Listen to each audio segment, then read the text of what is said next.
நீங்களே சொல்லுங்க, நான் என்ன செய்ய முடியும்? நம்ம கோயில் கும்பாபிஷேகம் முடியட்டும். நானே உங்க அம்மா கிட்ட பேசுறேன். உங்க கல்யாணத்தை பத்தி சொல்லி புரிய வைக்கிறேன். அது வரைக்கும் கொஞ்சம் பொறுமையா இரு. இந்த மாதிரி பைத்தியக்காரத்தனமா எந்த வேலையும் பண்ணிடாத. இங்க பாரு, நீ ஒன்றும் தனியா இல்ல. ரேவதியும் நானும் உன் கூட தான் இருக்கோம். தைரியமா இரு. எதுவா இருந்தாலும் சமாளிச்சுக்கலாம். புரியுதா? ஹேய், அவர்தான் சொல்றாருல்ல, அப்படியே வருத்தமாவே இருக்கே. அம்மா அவர் பேச்சுக்கு எப்பவும் ஒரு மரியாதை கொடுப்பாங்க. அதனால அவரு சமயம் பார்த்து அம்மாவை கன்வின்ஸ் பண்ணிடுவாரு. நீ கவலைப்படாத. சரிக்கா, இனிமே இந்த மாதிரி எதுவுமே பண்ண மாட்டேன். ஆனா நான் வாழ்ந்தா நவீனோட தான் வாழ்வேன். அவன் இல்லாத வாழ்க்கைய என்னால நினைச்சு கூட பார்க்க முடியாது. துர்கா, இந்த கும்பாபிஷேகம் மட்டும் முடியட்டும். உன் பிரச்சனையை நான் சால்வ் பண்ணி வைக்கிறேன். நீ எதுனா நினைச்சு மனசு போட்டு குழப்பிட்டு இருக்காத. நிம்மதியா இரு. ஆமாண்டி, தைரியமா இரு. எல்லாத்தையும் அவரு பார்த்து பாரு. சரிக்கா.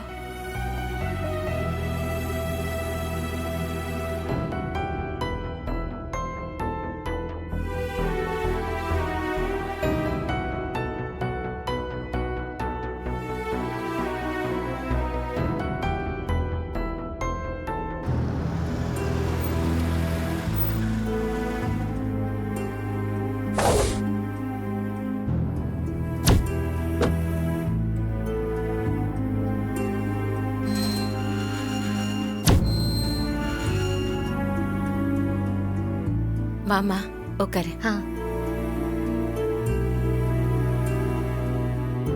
என்ன ஃபோன் பண்ணி வர சொன்னீங்களே, என்ன விஷயமா?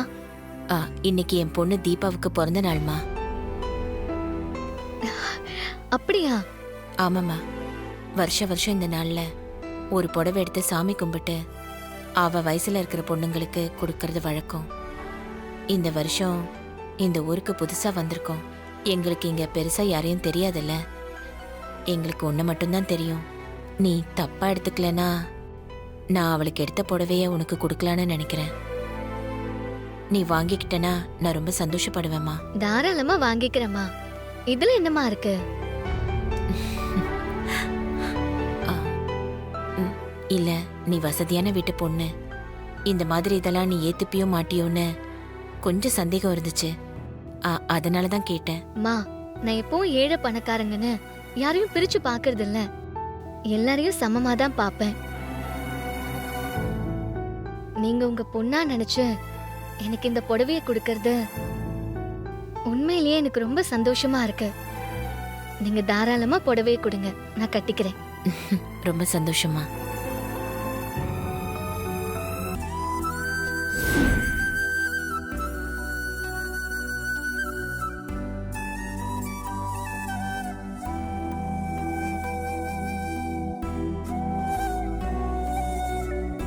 இந்தம்மா.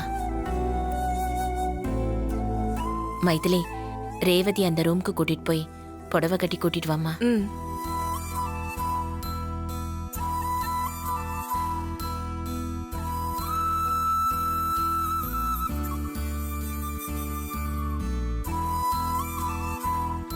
நீ உயிரோட இருந்திருந்தா உன் பிறந்த நாளை எவ்வளவு சந்தோஷமா கொண்டாடி இருப்போம்.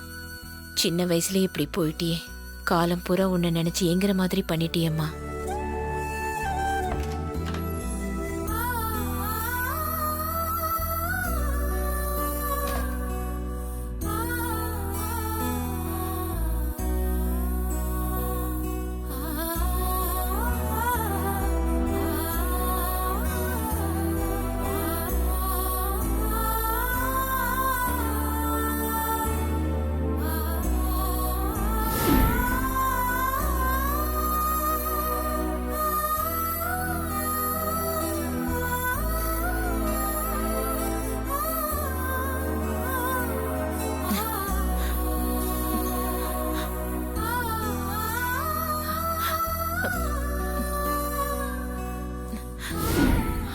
நானும் உங்க பொண்ணு மாதிரி தான். என்ன ஆசீர்வாதம் பண்ணுங்கம்மா. எழுந்துருமா. நீ 100 வருஷம் சந்தோஷமா வாழணுமா. கடவுள் உனக்கு எல்லா செல்வத்தையும் கொடுக்கணும். புருஷன் குழந்தைன்னு ஒரு நிறைவான வாழ்க்கையை நீ வாழணும். உன்னை பாக்குறப்ப அப்படியே என் பொண்ணு தீபாவை பாக்குற மாதிரி இருக்கு. நீ பேசுறது பழகிறது உன் குணம் எல்லாமே என் பொண்ணை ஞாபகப்படுத்திக்கிட்டே இருக்கு. உங்களை மாதிரி பெரியவங்க வாழ்த்தனா நான் நல்லா இருப்பேன்.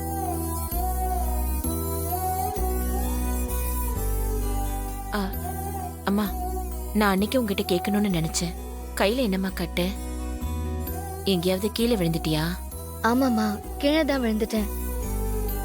அதான் டாக்டரை பார்த்து கட்டு போட்டிருக்கேன். இப்படி ரொம்ப நாளா கட்டு போட்டிருந்தா காயம் அவ்வளவு சீக்கிரம் ஆறாதுமா.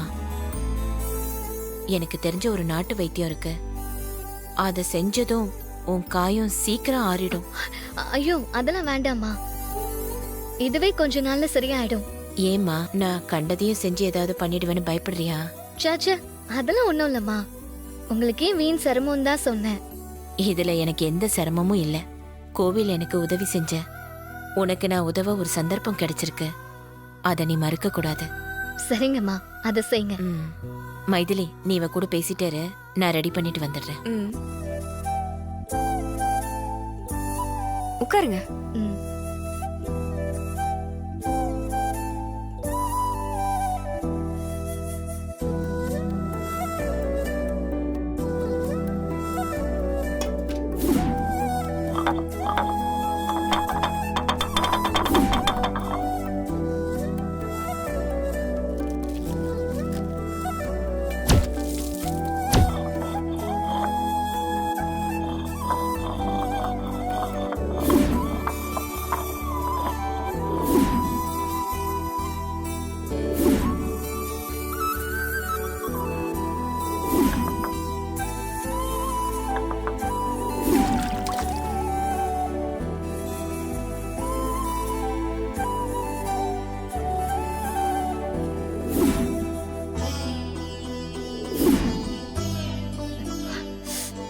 மெதுவா மெதுவா.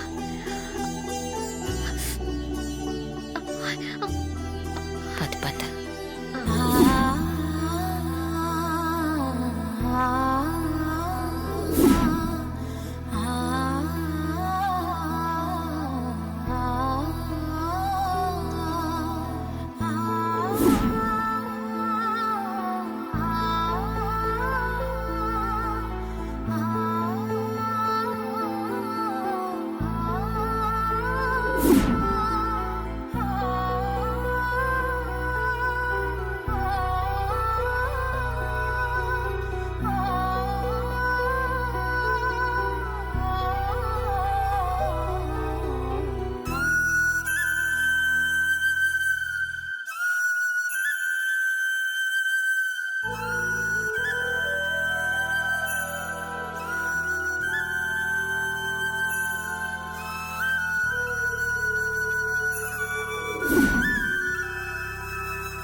அவ்வளவுதானாமா? அவ்வளவுதான். அப்போ கட்டு போட்டுருங்கம்மா. ஆ, இதுக்கு கட்டெல்லாம் போட வேண்டாம். இந்த மருந்தோட அப்படியே இருக்கலாம். மருந்து போட்ட இடத்துல எரிச்சல் இல்லாம நல்லா குளிர்ச்சியா இருக்கும். சீக்கிரமே காயம் சரியாயிடும். நீங்க சொன்ன மாதிரி காயப்பட்ட இடத்துல எரிச்சலும் இல்ல, நல்லாதாம்மா இருக்கு. நாளைக்கு ஒரு நாள் மட்டும் நீங்க வா, இதே மாதிரி தயார் பண்ணி உனக்கு போட்டு விடுறேன். அப்புறம் காயம் முழுசா சரியாயிடும். சரி, வரேம்மா. நீங்க 2 பேரும் ஒரு அம்மா மாதிரி, ஒரு அண்ணி மாதிரி என்கிட்ட பாசத்தை காட்டுறீங்க. எனக்கு ரொம்ப சந்தோஷமா இருக்கு. சரிம்மா, பாத்து. போயிட்டு வரேன். வரேன்.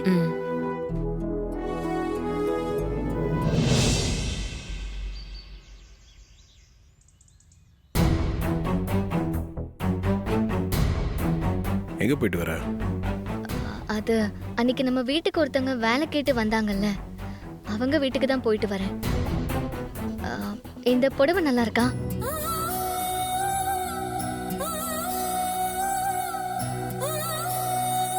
நல்லா தான் இருக்கு. ஏன் கேக்குற? அந்த அம்மா வீட்டுக்கு போனேன்ல, அவங்க தான் கொடுத்தாங்க. அவங்க எதுக்கு உனக்கு புடவை கொடுத்தாங்க? அவங்க பொண்ணுக்கு இன்னைக்கு பிறந்த நாளா, ஆனா அவங்க இப்போ உயிரோட இல்ல. அவங்க ஞாபகமா இன்னைக்கு புடவை வச்சு படைச்சு யாருக்காவது கொடுப்பாங்களாம். அத இந்த வருஷம் என்ன வாங்கிக்க சொன்னாங்க, அதான் வாங்கி கட்டிட்டு வந்தேன். ஆமா, நீ காலையில எங்க வெளிய போன? ஆ கோயிலுக்கு போயிட்டு வந்தேன். கோயிலுக்கா? என்ன கோயிலுக்கு திடீர்னு போயிருக்க? ஏதாவது வேண்டுதலா? அதெல்லாம் ஒன்றும் இல்லை, போகணும்னு தோணுச்சு, அதான் போயிட்டு வந்தேன். இந்த பிரசாதம். என்ன இது கையில் கையில் இருந்த கட்டைங்க, அதையும் கழட்டினேன். அது நான் சொல்ல மறந்துட்டேன். அந்த அம்மா தான் இப்படி கட்டு போட்டுட்டு இருந்தா உள்காய ஆறாதுன்னு சொல்லி அவங்களே ஒரு நாட்டு மருந்தை தயார் பண்ணி கையில தடவி விட்டாங்க. நீயே குங்குமத்தை வச்சு விட்டுற.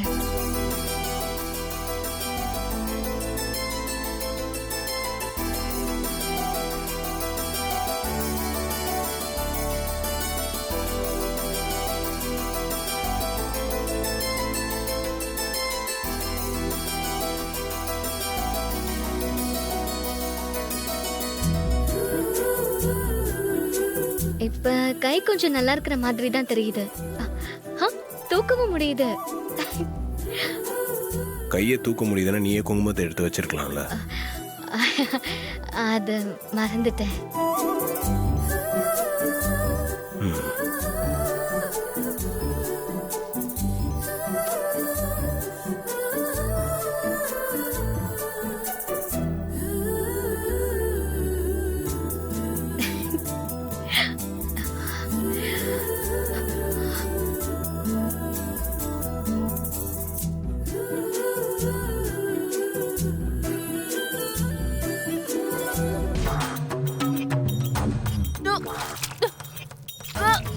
ரோகு, ரோகு, மெதுவா மெதுவா, பாத்து பாத்து பாத்து ரோகு. என்னாச்சு அக்கா? என்ன? ஐயோ,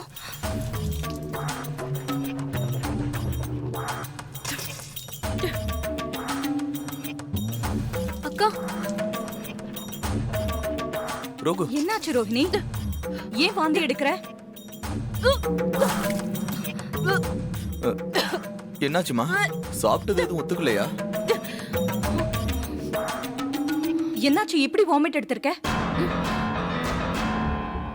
ஒன்னும் இல்லம்மா, ஏதோ சாப்பிட்டது ஒத்துக்கலன்னு நினைக்கிறேன், அதான் வாமிட் வருது. அப்படி என்ன ஒத்துக்காததை சாப்பிட்ட? தெரியலம்மா. ரோகு,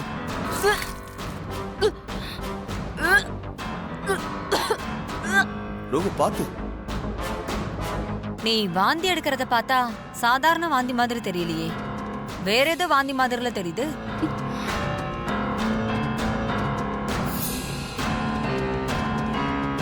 சின்னத்த, வாந்தில என்ன டிசைன் டிசைனாவா இருக்கு? வர வர உங்களுக்கு எதுலதான் டவுட் வருதுன்னு விவஸ்தையே இல்லாம போச்சு சின்னத்த. ஆமா, வாந்தில பல வகை இருக்கு. பித்த வாந்தி, தலைவலியால வர வாந்தி, தலை சுத்தி வர்றது, செரிமானம் இல்லாததுனால வர்றது, கர்ப்பத்தால வர்றது, அசிடிட்டியால வர்றது, இப்படி பல வகை இருக்கு. சந்திரா, நீ அமைதியா இரு. ரோஹிணி, நீ ஹில்ஸ்ல டிராவல் பண்ணும்போது கூட உனக்கு வாந்தி வராதே, இப்ப என்ன வாந்தி எடுக்கிற? உடம்புல ஏதாவது பிரச்சனை இருக்க போகுது. நாம டாக்டர் கிட்ட போலாம் வா.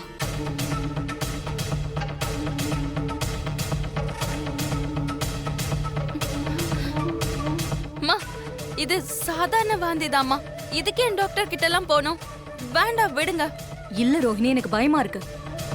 டாக்டர் கிட்ட போய் ஒரு வாட்டி கன்சல்ட் பண்ணிட்டு வந்துடலாம். அம்மா, அக்கா தான் ஒண்ணுலன்னு சொல்றாங்கல்ல, அப்புறம் ஏன் ஃபோர்ஸ் பண்றீங்க? அவளுக்கு உடம்புல ஏதாவது பிரச்சனைனா அவளே சொல்ல போறா. எனக்கும் சாதாரண வாந்தி மாதிரி தான் தெரியுது. டாக்டர் கிட்ட எல்லாம் போக வேண்டாமா, விடுங்க.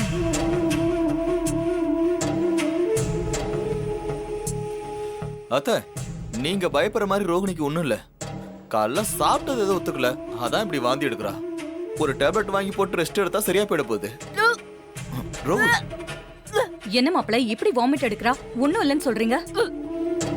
நார்மலா நம்மளே மாத்திரை போட்டுக்கிட்டா அது தப்பு. டாக்டர் போய் பார்க்கலாம் வாங்க. மாப்பிள்ள, ஹாஸ்பிட்டல் போக ஏற்பாடு பண்ணுங்க. அக்கா, ஒன்னும் பிரச்சனை இல்ல. உன் ஃப்ரெண்டு டாக்டர் மல்லிகா இருக்காங்கல்ல, அவங்க கிட்டே காட்டலாமே.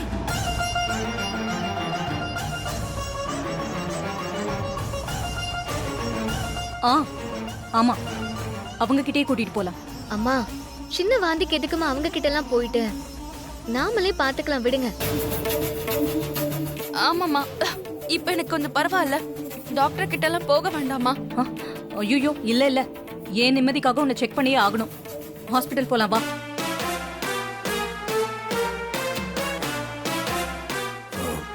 அத்தை, ரோகிணி அலைய வேண்டாம், வீட்லயே இருக்கட்டும்.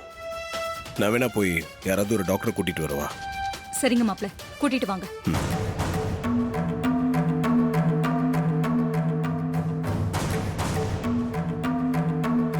ரோகு ரோஹிணி, உள்ள போலாம் வா. நீ வா, முதல்ல வந்து உட்காரு வா. ரேவதி, இவ வாமிட் பண்ணி டயர்டா இருக்கா, குடிக்க ஏதாவது போய் கொண்டு வா போ. அக்கா, ஜூஸ் கொண்டு வரட்டுமா? இல்ல ரேவதி, வேண்டாம். கொஞ்ச நேரம் கழிச்சு குடிச்சுக்கிறேன்.